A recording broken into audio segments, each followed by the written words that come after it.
Bonek catat, laga Persebaya versus Borneo FC hanya boleh dihadiri 10.000 penonton. Polres Gresik memberikan izin pertandingan Persebaya versus Borneo FC dihadiri 10.000 penonton. Jumlah itu sesuai dengan permintaan yang diajukan Panpel Persebaya Surabaya. Kepastian itu didapat setelah digelar rapat koordinasi dengan Polda Jatim siang kemarin, 31 Januari 2023. Tadi Rakor memutuskan menyetujui permintaan kami untuk 10.000 penonton, terang Ketua Panpel Persebaya Ramsurahman. Pertandingan pekan ke-22 itu akan digelar di Stadion Gelora Joko Samudro, Gresik, Jumat 3 Februari. Faktor stadion menjadi salah satu alasan kenapa Persebaya hanya mengajukan 10.000. Itu merujuk pada hasil asesmen Mabes Polri pada akhir Desember 2022. Yakni, stadion yang menjadi kandang Gresik United itu mendapatkan skor 69%. Kategori cukup. Dengan kategori itu, stadion yang biasa disebut gejos tersebut hanya bisa dihadiri penonton maksimal 60% dari kapasitas yang sebanyak 23.000. Bila dihitung, sebetulnya bisa ketemu di angka 13.000. Ini pertandingan pertama dengan penonton yang bukan di GBT. Kami ambil angka moderat 10.000. Alhamdulillah disetujui kepolisian, lanjutnya. Ram berharap agar semua pihak bisa menjaga kepercayaan yang diberikan itu. Bonek yang hadir bisa turut menjaga ketertiban selama dan sesudah pertandingan. Begitu juga yang tidak memiliki tiket, diminta untuk menahan diri tidak datang ke area sekitar stadion. Pertandingan disiarkan langsung. Kalau memang tidak punya tiket, baiknya tidak memaksa datang, ujar Ram. Sebab, lanjut Ram, pertandingan itu sekaligus menjadi ujian kepercayaan bagi Persebaya dan Bonek. Bila nanti terjadi apa-apa, kemungkinan izin pertandingan selanjutnya bakal sulit, tegasnya.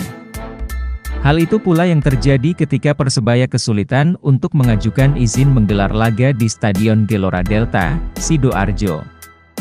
Sebab, kali terakhir berlaga di stadion itu, supporter rusuh dan melakukan perusakan. Sementara itu, pelatih Persebaya Aji Santoso menyambut gembira kehadiran penonton di stadion. Menurutnya, itu bisa meningkatkan motivasi para pemain di lapangan. Itu diperlukan untuk bisa mengamankan 3 poin dari incaran Borneo FC. Bagus kalau ada penonton. Anak-anak pasti akan lebih bersemangat dan percaya diri. Semoga kita bisa kembali mengamankan kemenangan, harapnya. Jelang jamu Borneo FC, Aji Santoso minta pemain Persebaya tak jumawa. Tribunjatim.com, Surabaya. Persebaya sedang dalam tren positif 7 laga terakhir tidak tersentuh kekalahan, termasuk 4 laga terakhir beruntun meraih kemenangan. Performa apik tersebut mengantarkan Persebaya ke peringkat 7 klasemen sementara dengan poin 31. Ujian terdekat adalah saat menjamu Borneo FC, Jumat, 3 Januari 2022, mendatang di Stadion Gelora Joko Samudro, Gresik. Laga pekan 22 Liga 1 2022. Meski berada pada situasi lebih baik dari lawan, di mana Borneo FC hanya meraih 1 kemenangan dari 5 laga terakhir, Aji Santoso meminta pemainnya tidak menganggap remeh lawan. Borneo FC tim bagus, kita lihat di awal kompetisi mereka sempat memimpin klasemen. Saya sampaikan pada pemain, lawan Borneo tidak mudah, kata Aji Santoso, Selasa, 31 Januari 2023. Meski sudah menang 4 kali berturut-turut terus menganggap enteng dan kurang fokus, kurang fit, tidak boleh, karena ini pertandingan penting, pertandingan home, tambahnya. Apalagi, catatan pertemuan dua tim juga lebih berpihak pada Borneo FC. 5 laga terakhir sejak musim 2019, Borneo FC memenangi 3 laga, 1 laga imbang, 1 laga sisanya dimenangkan Persebaya. Peringkat klasemen juga lebih baik Borneo FC yang ada di posisi 4 dengan bekal 36 poin. Saya pelatih yang tidak percaya dengan historis, karena situasi dan kondisi berbeda, tegas pelatih asal Malang itu. Ia juga cukup yakin, jika kembali bisa meraih kemenangan, kepercayaan diri pemain akan semakin baik untuk bisa meraih kemenangan lain di laga-laga selanjutnya. Makanya saya tekankan pertandingan ini sangat penting, tegasnya. Ex-Timnas U19 akhirnya merasakan starter di Persebaya. Jawapos.com.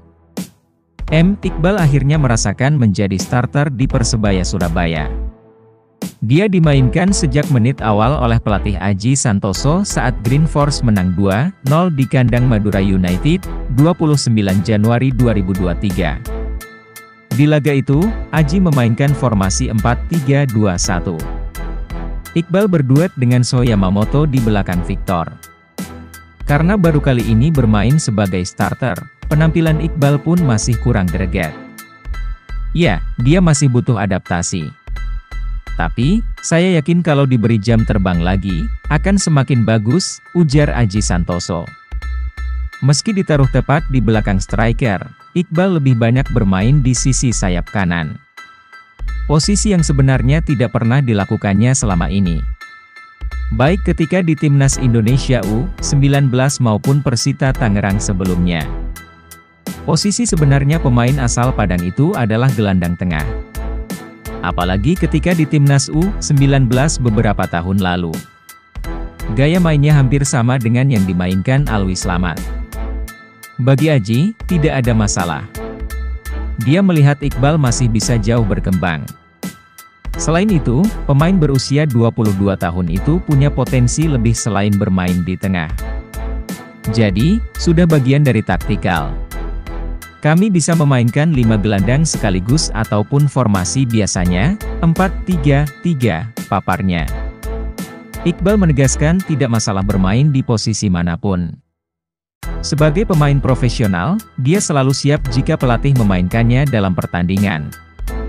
Malah harusnya lebih semangat, katanya.